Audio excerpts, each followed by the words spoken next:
Hello friends, आप सभी का बहुत बहुत स्वागत है कम्युनिटी रेडियो वक्त की आवाज 91.2 एफएम के यूट्यूब चैनल वक्त की आवाज रेडियो पर। मैं हूं आप सभी के साथ आपकी रेडियो होस्ट अंशिका। और फ्रेंड्स, हम लेकर आए हैं आज आप सभी के लिए एक खास प्रोग्राम पैगाम भरे पत्र का अगला भाग।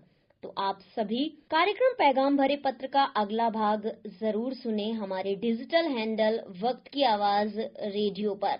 नमस्कार, आप सुन रहे हैं सामुदायिक रेडियो वक्त की आवाज 91.2 एफएम, आपका अपना भाषा। और मैं आ गई आपकी रेडियो साथी करिश्मा और हमारे साथ आ गई हैं राधा दीदी। और हम दोनों लेकर हाजिर हैं आप सभी का पसंदीदा कार्यक्रम पैगाम भरे पत्र। और उम्मीद करते हैं कि आप सभी को ये कार्यक्रम जरूर पसंद आ रहा होगा। क्यों दीदी, पसंद आ रहा होगा ना हमारे श्रोताओं को? अरे हाँ, जरूर, क्योंकि ये बहुत चीजें हैं जो दिल को छू जाती है और बहुत लोगों के ऐसे सवाल होते हैं जिसके माध्यम से वो हमारे तक वो अपने पैगाम भेज पा रहे हैं। ये पैगाम कई बार ऐसा होता है कि भले आपने पत्र लिखा है पर वो मेरा भी संदेश हो सकता है। बिल्कुल, कई बार लगता है कि अच्छा, ये चीजें तो हमें पता ही नहीं है कि हमारे समुदाय में कुछ ऐसा भी चल रहा है। हाँ, वो भी है। और मन की बातें कोई लिख पा रहा है, ये बहुत बड़ी बात है हमारे लिए, यानी वक्त की आवाज की टीम के लिए, वक्त की आवाज कम्युनिटी रेडियो के लिए, कि लोग पत्र लिख रहे हैं आज के समय में, जब इसको लोग भूल चुके हैं तो अपने पैगाम भेज रहे हैं हमारे तक। तो हमारे लिए तो ये बहुत ही खुशी की बात है।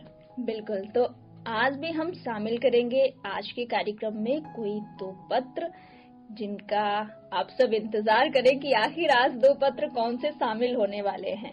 पत्र शामिल करने की बात ना करो, फटाफट उठाओ और पढ़ना शुरू करो। ऐसा करते हैं कि आप उठाइए पत्र, सबसे पहले आप ही शुरुआत करिए। चलिए ठीक है, तो आज जो हमारे पास पत्र है ये है नीलम का। नीलम लिखती हैं कि वक्त की आवाज की टीम को नमस्ते, आपके सभी प्रोग्राम बहुत अच्छे लगते हैं और साथ में आप लोग भी। अरे वाह, बिना देखे भी हम लोग बहुत इनको अच्छे लग रहे हैं। और लिखती हैं कि बहुत दिनों के बाद आज मैंने कोशिश की है कि कुछ शब्द आप तक लिख सकूं। घर परिवार में मेरे कुल मिलाकर के 7 लोग हैं, जिसमें से अभी हमारी सास, ससुर, पति, बच्चे सब शामिल हैं। बच्चों की पढ़ाई लिखाई अच्छे से हो रही है। शाम का होमवर्क मैं ही कराती हूँ। ये तो बहुत अच्छी बात है नीलम के लिए, जो होमवर्क खुद कराती है। आगे लिखती हैं कि सब कुछ अच्छा होने के बाद भी मैं थोड़ा सा उदास रहती हूँ। मेरे पति कई बार मुझे उल्टा सीधा बोलते हैं, लेकिन मैंने वक्त की आवाज में प्रोग्राम हिंसा को नो सुना था, तो उसमें कहा था कि किसी को अपशब्दों का प्रयोग करना भी गलत है। मैं समझ नहीं पाती कि मेरे घर में 2 बेटी और हमारा एक बेटा है, तो ऐसी स्थिति में वो जब गालियों का इस्तेमाल करते हैं तो मुझे बिल्कुल अच्छा नहीं लगता है, क्योंकि एक तरफ तो ये कहते हैं कि हम महिलाओं का सम्मान करते हैं और दूसरी तरफ वो अपशब्दों का इस्तेमाल, तो ये दोनों चीजें उनके मुंह से फिट नहीं बैठती हैं। मुझे बिल्कुल अच्छा नहीं लगता है कि कोई मुझे अपशब्द कहे। उन अपशब्दों का शायद वो लोग मतलब भी जानते ही होंगे, जब बोलते हैं तो जानते जरूर होंगे। कई बार सोचती हूँ कि उनके मम्मी पापा हमारे साथ हैं तो वो अपने बेटे को मना करे ऐसे अपशब्दों को बोलने से, पर वो तो वो हैं, रुकने वाले नहीं। आप मुझे सिर्फ इतना सा बताइए कि आखिर मैं क्या करूं, मैं उन्हें कैसे मना पाऊं। मेरी बात कम ही सुनते हैं, ज्यादातर कोशिश उनकी होती है कि वो अपनी बात मानते हैं, ना ही मम्मी पापा की बात मानते हैं और ना ही मुझे सुनते हैं। आगे नीलम लिखती हैं कि बच्चे तो बोलने की कोशिश करते हैं पर बच्चों को बोलने से मैं मना कर देती हूँ। तो मेरा सवाल आज आपसे ये है कि क्या बच्चों को बोलने देना चाहिए या उन्हें रोक देना चाहिए? क्या कहती हो करिश्मा? पहले तो बहुत बहुत धन्यवाद नीलम जी का कि उन्होंने पत्र लिखा पैगाम भरे पत्र कार्यक्रम में, और अपनी जो मन की बात, क्योंकि कई बार हम अपनी बातें जो हमारे एकदम बहुत क्लोज होती हैं, जिन्हें हम किसी के साथ साझा नहीं कर सकते हैं, वो बातें उन्होंने अपने पत्र के माध्यम से हमारे स्टूडियो तक पहुंचाई, वक्त की आवाज तक पहुंचाई। तो मुझे लगता है, जैसे इन्होंने एक सवाल किया कि बच्चों को बोलने देना चाहिए या फिर नहीं देना चाहिए, क्योंकि ये रोक देती हैं बच्चों को। हमें लगता है कि बच्चों से बेहतर पिता को और कोई नहीं समझा सकता है। जब पिता अपने बच्चों की बात सुनेंगे या वो कुछ कहेंगे, कई बार तो उन्हें ये लगेगा कि अच्छा ये बच्चा होके मुझे समझा रहा है। हाँ, वही नीलम ने आगे भी लिखा है कि मुझे लगता है कि कोई मुझ पर उंगली न उठाए कि इन्होंने अपनी बेटियों को संस्कार नहीं दिए, तो इसलिए भी वो मना करती हैं। तो बिल्कुल सही कहा तुमने कि एक पिता के लिए बच्चों से ज्यादा कोई निकट नहीं होता है, और बच्चे जब बोलते हैं तभी एक बदलाव भी आता है। तो नीलम जी, मेरे और करिश्मा दोनों के हिसाब से आपको बच्चों को बोलने के लिए प्रोत्साहित करना चाहिए, क्योंकि जो चीज गलत है वो आगे नहीं बढ़े। अगर बच्चे नहीं बोलेंगे तो फिर कौन बोलेगा। जैसा कि आपने लिखा है, अगर आप बोलती हैं तो आपको डर लगता है कि कहीं ये बात आगे ना बढ़ जाए और मारपीट तक ना आ जाए। तो आप आगे बच्चों को करिए, उनको बताइए कि पिता को समझाइए कि हम लोग बड़े हो गए हैं, और जिस तरह के अपशब्दों का प्रयोग आप करते हैं क्या वो उचित है। जब बच्चे सवाल करेंगे तभी एक पिता को ये समझ बनेगी कि ये गलत है। अपशब्दों का प्रयोग जो महिलाओं के लिए है, वो किसी महिला के लिए हो, दादी के लिए गालियां हो, नानी के लिए हो, तो वहाँ पे उन्हें, मुझे लग रहा है कि बच्चों को रोकने की जरूरत नहीं है और उनको बोलने देना चाहिए। बिल्कुल।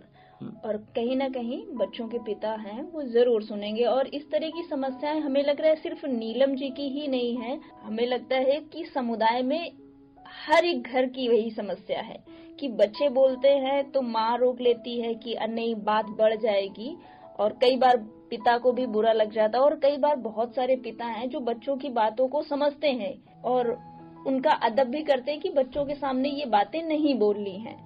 तो हमें लगता है कि हर किसी के जो जहन में ये सवाल चल रहा था उन्हें उनका जवाब मिल गया होगा। और साथ में नीलम जी को भी बहुत बहुत धन्यवाद आपका कि आपने कार्यक्रम में पत्र लिखा। और इसी के साथ दीदी मेरे हाथ में भी एक बहुत ही सुंदर सा पत्र है, और इस पत्र में आप देख रही हैं कि कितना सुंदर सा रेडियो बना के भेजा है उन्होंने। तो मैं इस पत्र को पढ़ती हूँ कि आखिर इसमें लिखा क्या है। इसे पंकज जी ने लिखा है और ये लिखते हैं, पूरी टीम को मेरा नमस्कार।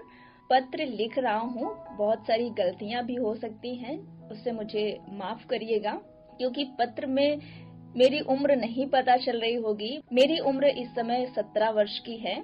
मुझे रेडियो सुनने का ज्यादा समय नहीं मिल पाता है। बीच बीच में कभी कभी जब माँ रेडियो सुनती हैं तो उसी में माँ के पास जब बैठता हूँ तो सुनने का मौका मिल जाता है। जब ये प्रोग्राम चल रहा था पैगाम भरे पत्र और आप कुछ साथियों के सवालों के जवाब दे रही थी, तो मुझे भी ऐसा लगा कि क्यों ना मैं भी अपना पत्र वक्त की आवाज तक पहुंचाऊं। और मेरे भी मन में एक सवाल है, तो सवाल मैं जरूर करूंगा, लेकिन सबसे पहले मैं कुछ चीजें अपनी बताना चाहता हूँ कि मैं अपने घर में, मेरी 2 बहनें हैं और एक भाई है, सबसे छोटा मैं हूँ। मेरा मन पढ़ाई में नहीं लगता है, लेकिन मेरे घर वालों का दबाव है कि तुम पढ़ाई करो। मुझे काम करने का बहुत शौक है। मेरे पिताजी खेती में काम करते हैं, मैं बराबर उनके साथ खेती में हाथ बटाता हूँ, फिर वो चाहे बाजार के ही क्यों ना काम हो।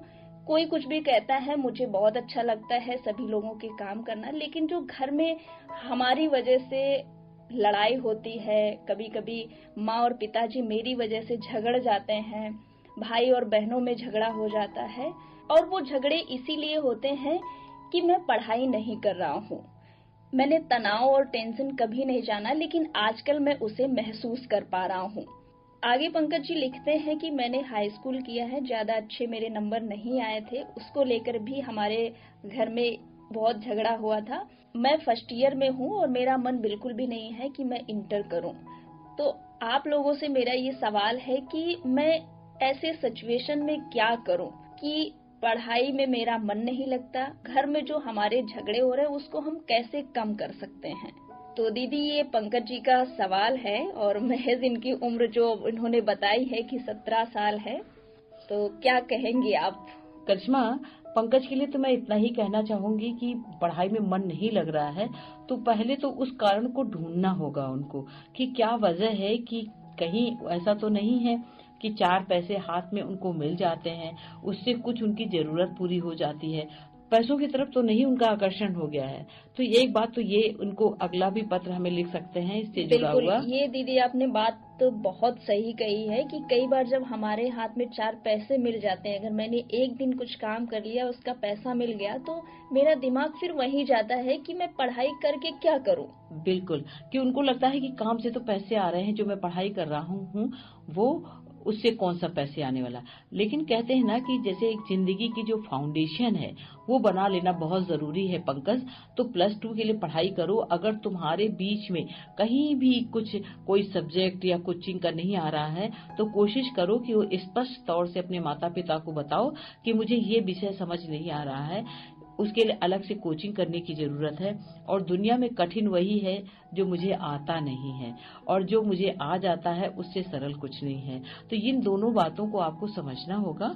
और इसी के साथ में अपना जैसे जो इंटर है वो जरूर करना है, क्योंकि आपका एक फाउंडेशन बन जाएगा।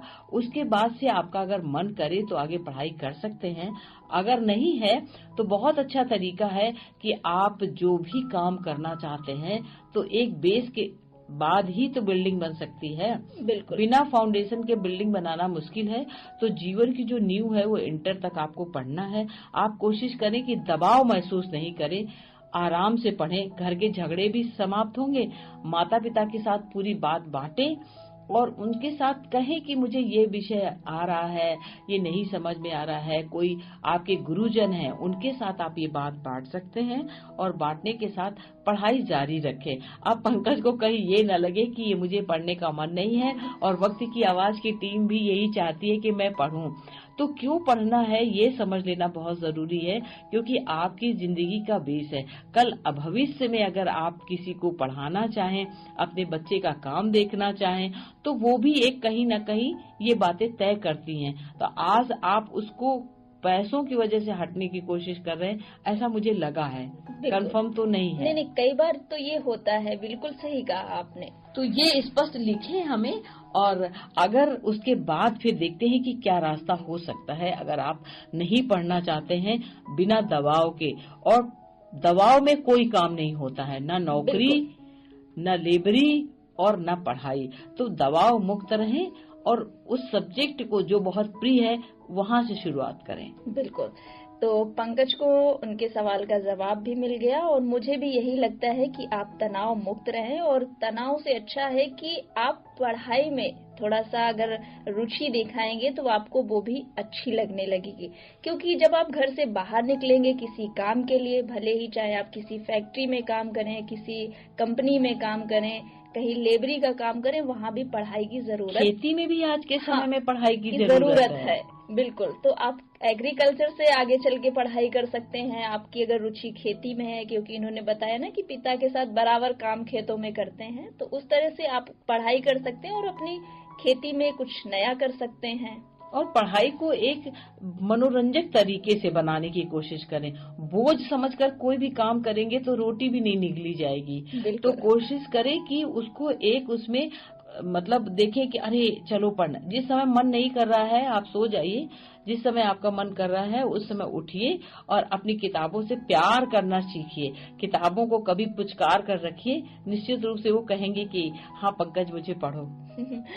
तो बहुत बहुत धन्यवाद कि आपने इस तरह का पत्र लिखा और अपने मन के जो भाव थे, जो एक सवाल चल रहा था, उथल पुथल थी, वो आपको जरूर कहीं ना कहीं स्थिर कर रही होगी कि हाँ मेरे सवाल का जवाब मिल गया है। बहुत बहुत धन्यवाद आपका।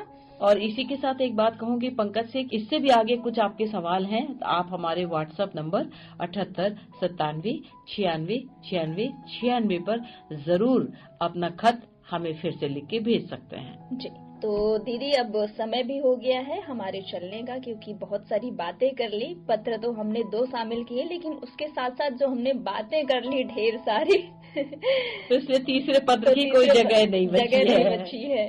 तो सभी श्रोताओं को नमस्कार।